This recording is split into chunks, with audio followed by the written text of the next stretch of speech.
এ যেন যা তো গেল কিন্তু পেটও ভরল না, এমনটাই দশা হয়েছে ভারতের মেন স্ট্রিম সংবাদ মাধ্যমের, ইদানিং যাদের বলা হচ্ছে গদি মিডিয়া। আসমুদ্র হিমাচল যুদ্ধের জিগির তুলে অন্ধভক্তদের চ্যানেলে আটকে রাখতে কত রকম প্রযুক্তির ব্যবহার আর জ্বালাময় স্ক্রিপ্ট তৈরি করেছিল ভারতের এই সমস্ত মূলধারার সংবাদ চ্যানেল। পহেলগাম পরবর্তী পর্বে পাক অধিকৃত কাশ্মীর এবং পাকিস্তানের জঙ্গি ঘাঁটিতে ভারতের সেনাবাহিনীর একের পর এক হানা নিয়ে গোটা দেশ যখন সেনার পাশে এসে দাঁড়িয়েছে, তখন এই মওকায় নিজেদের আখের গুছিয়ে নিতে চেয়েছিল এইসব মিডিয়া। ভারতীয় সেনার সরকারিভাবে ঘোষিত জঙ্গি দমন অভিযানকেই হাস্যকরভাবে পুরোদস্তুর যুদ্ধের চেহারা দিতে চেয়েছিল আমাদের গদি মিডিয়া।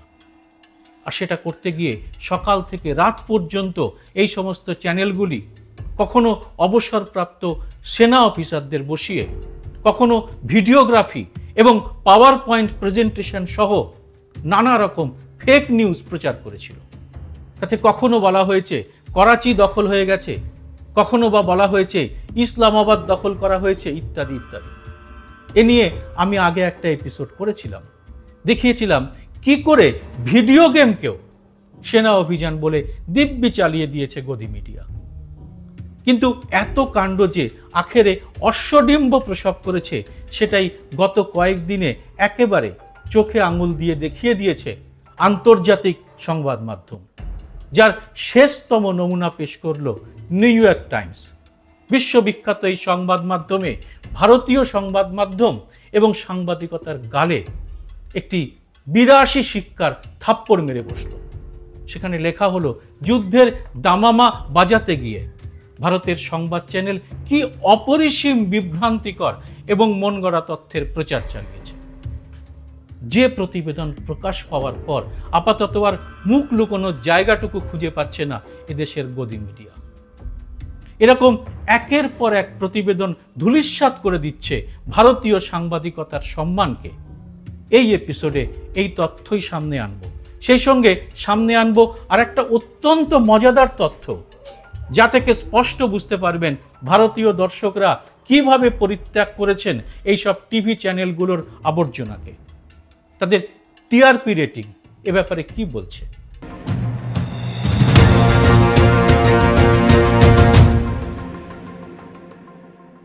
নমস্কার, সবাইকে স্বাগত। আমি সুব্রত বসু। প্রথমে বলেছিলাম বাংলা সেই প্রবাদটি, যা তো খোয়ালাম কিন্তু পেটও ভরল না। এবার তার বিস্তারিত ব্যাখ্যায় আসব।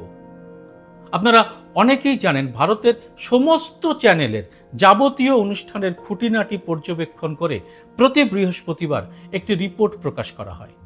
এটা করে বার্ক নামের একটি সরকারি সংস্থা। এর পুরো নাম ব্রডকাস্ট অডিয়েন্স রিসার্চ কাউন্সিল। কোন চ্যানেলের কোন সপ্তাহে কোন দিনের কোন অনুষ্ঠান সবচেয়ে জনপ্রিয় হয়েছে এবং সেই চ্যানেলের সামগ্রিক টিআরপি কত, তা নিয়ে এই বার্কের রিপোর্টকেই বেদবাক্য বলে মনে করা হয়। গত 9 মে সকালে যখন গোটা ভারতে পাকিস্তানের জঙ্গি ঘাঁটিতে ভারতীয় সেনার আক্রমণের খবর হৈ হৈ করে প্রচার হচ্ছে, ঠিক সেই সময় হিমাচল প্রদেশের ধর্মশালায় চলছিল একটি আন্তর্জাতিক ক্রিকেট টুর্নামেন্ট আইপিএল। বার্কের ওই সপ্তাহের রিপোর্টে দেখা গেছে দেশের সমস্ত নিউজ চ্যানেলের সম্মিলিত এবং পরিকল্পিত যুদ্ধের খবর যখন প্রতি মিনিটে 4334 জন দর্শক দেখছেন, তখন শুধুমাত্র ধর্মশালার ওই ক্রিকেট ম্যাচ একটি চ্যানেলেই প্রতি মিনিটে দেখছেন প্রায় 10,000 দর্শক। হ্যাঁ, এটা শুধুমাত্র স্টার স্পোর্টস হিন্দি চ্যানেলের টিআরপির সংখ্যা। আর তার চেয়েও চমকপ্রদ বিষয়টি এবার সামনে আনব। বার্কের এই রিপোর্টে তুলে ধরা হয়েছে আরও একটি তথ্য। সেটি হলো পাকিস্তানের সঙ্গে সেই চরম সংঘাতের আবহে নিরাপত্তার খাতিরে ওই টুর্নামেন্টটি সাময়িকভাবে গোটা দেশে স্থগিত করে দেওয়া হয় সরকারি ঘোষণা করে।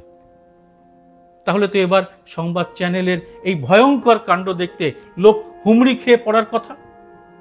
কিন্তু বাস্তবে কি হলো? সংবাদ চ্যানেলগুলো এবার তেড়ে ফুড়ে তাদের প্যাকেজ তৈরি করতে নেমে পড়ল। আর ওই স্টার স্পোর্টস হিন্দি চ্যানেলে শুরু হলো একটি পুরনো ক্রিকেট ম্যাচের রেকর্ডিং এর সম্প্রচার। এবং কি আশ্চর্য, এবারও সমস্ত সংবাদ মিডিয়ার সম্মিলিত যুদ্ধের খবর ছেড়ে শুধুমাত্র স্টার স্পোর্টস হিন্দির সেই পুরনো ক্রিকেট খেলা দেখতে বসে গেলেন বেশিরভাগ মানুষ। এর অর্থ কি? এর অর্থ একেবারে স্পষ্ট, এত কাণ্ড সব জ্বলে গেল এইসব সংবাদ চ্যানেলের। মানে লোকের বিশ্বাসটাই এরা একেবারে হারিয়ে ফেলেছে। গদি মিডিয়া যে মানুষের কাছে কতটা হাস্যকর হয়ে উঠেছে তা আমরা আমাদের আশেপাশের লোকের কথা শুনেই বুঝতে পারি। এবার কিন্তু তথ্যও ঠিক একই কথা বলছে। মানুষের কোনো ভরসা নেই এইসব সংবাদ মাধ্যমের উপর। আর সেই কারণেই গদি মিডিয়ায় প্রচারিত একের পর এক খবর যে মিথ্যা তা একদিন পর থেকেই জানা যেতে লাগলো। কাশ্মীরের সীমান্ত এলাকার বাসিন্দা এক স্কুল শিক্ষক পাকিস্তানের ছোড়া গোলাতে মারা গেলেন। এলাকার সেই সম্মানীয় স্কুল শিক্ষককে জঙ্গিদের পান্ডা বানিয়ে তাকে নিয়ে নানা রকম কাহিনী প্রচার করা হতে লাগলো। পরে আসল ব্যাপারটা সামনে আসতে শেষ পর্যন্ত ক্ষমা চাইতে হলো ওই চ্যানেলটিকে। এরকম একের পর এক ঘটনা ঘটতে থাকলো। একটি লাইভ শোতে একটি তরুণ গদি মিডিয়ার ভূমিকা নিয়ে প্রশ্ন তোলায় তার মাইক কেড়ে নিলেন অ্যাঙ্কার। सवाल ये है कि इंटरनेशनल कम्युनिटी में जो हमारी बेइज्जती हुई जब हमारे न्यूज चैनल्स ने अनवेरिफाइड इंफॉर्मेशन चलाई कर कई जगहों पर इस तरह की इंफॉर्मेशन चली है जिसकी वजह से कई सारे এই সমস্ত বিষয় প্রমাণ করে জনগণ থেকে কতটা বিচ্ছিন্ন হয়ে পড়েছে এইসব মেন স্ট্রিম মিডিয়া।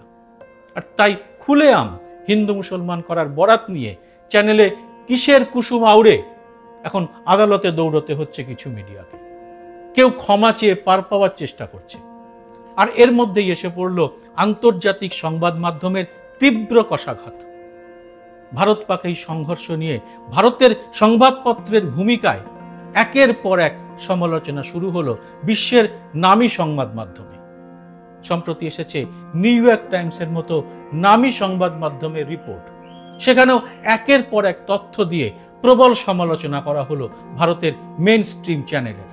একের পর এক উদাহরণ সামনে এনে তাতে দেখিয়ে দেওয়া হলো কিরকম ন্যাক্কারজনক সংবাদ পরিবেশন করেছে এদেশের সংবাদ মাধ্যম।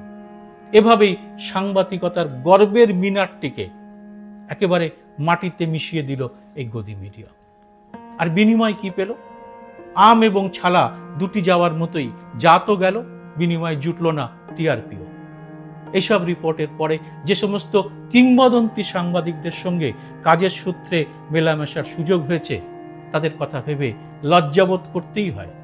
ভারতীয় সাংবাদিকতার যে গর্বের ধারাটি সেই ব্রিটিশ আমল থেকে সরকারকে নাস্তানাবুদ করে ছেড়েছিল, তাদের উত্তরসূরি আমরা সাংবাদিকতাকে কোন জায়গায় নামিয়ে আনলাম তা ভাবলে কষ্ট হয়। ভাবলে কষ্ট হয় এক সাংবাদিক নামধারী ব্যক্তি চ্যানেলে বসে সেকুলারদের দেশ থেকে বেরিয়ে যেতে বলছেন, আর তার দেখাচ্ছে ওই চ্যানেল। একে সাংবাদিকতা বলে? বেরিয়ে যান যদি আপনার মনে হয় যে আপনি সেকুলার। এরপরেও তার সাজা হবে না? মনে করুন কিছুদিন আগে এরাই অভিনেতা সুশান্ত সিং রাজপুতের মৃত্যুর পরে এক বাঙালি অভিনেত্রী রিয়া চক্রবর্তীকে দোষী সাব্যস্ত করে যে মিথ্যা প্রপাগান্ডা তৈরি করেছিল তা পরে আদালতে মুখ থুবড়ে পড়ে। একই রকম ভাবে প্রতিদিন 24 ঘন্টা সংবাদ প্রচারের চেয়ে হিন্দু মুসলমান বিদ্বেষ প্রচার করাই এদের প্রধান কাজ হয়ে দাঁড়িয়েছে। আসলে সাংবাদিকতা নয়, এদের আসল উদ্দেশ্যটা অন্য। আর তাদের মালিকরা সেটাই চান বলে এরা তাই করছে। আর তাই এরা সিজ ফায়ার ঘোষণার জন্য ট্রাম্পকে গালিগালাজ করে আবার তাদের মালিক মুকেশ আম্বানি যখন দোহাতে গিয়ে ট্রাম্পের সঙ্গে দেখা করেন তখন একেবারে 180 ডিগ্রি ঘুরে তার প্রশংসা শুরু করে দেয়। আর এটা কি মানুষ এখন ধরে ফেলেছেন? আর তাই কি তারা ক্রমশ সরে আসছেন তাদের কাছ থেকে? জবাব দেবেন আপনারা কমেন্ট বক্সে। স্বাধীন এই সাংবাদিকতাকে বাঁচিয়ে রাখতে চ্যানেলটি সাবস্ক্রাইব করে নোটিফিকেশন বেলটি চালু করে রাখতে ভুলবেন না। তবে চেষ্টা করবেন চ্যানেলটিতে রোজ একবার ঢুকে নতুন ভিডিও দেখে নিতে, তাহলে আমাদের পরিশ্রম সার্থক হবে। জয় হিন্দ, সত্যমেব জয়তে।